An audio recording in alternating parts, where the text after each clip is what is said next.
Welcome to My Bartender. Today, we are making the Kentucky Mule, which is a bourbon variation of the classic Moscow Mule, perfect for warm summer days. We will build this drink directly in the cup. You can use a copper mug or regular glass. First, fill the cup with ice. Next, we will need 2 ounces of bourbon. We are using Bullet for this video, but it's your choice. Any bourbon brand will work for this recipe. Next, we will need an ounce of lime juice or 1 whole lime squeezed. We are using fresh squeezed lime juice for this video, or you can also use bottled lime juice. Lastly, fill the cup with ginger beer almost to the top. Give it a quick stir to mix all the ingredients. Finally, garnish with a lime wheel and a sprig of fresh mint leaves.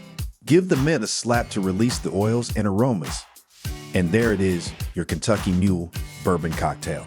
We hope you enjoyed this amazing drink. Remember to always drink responsibly. Cheers!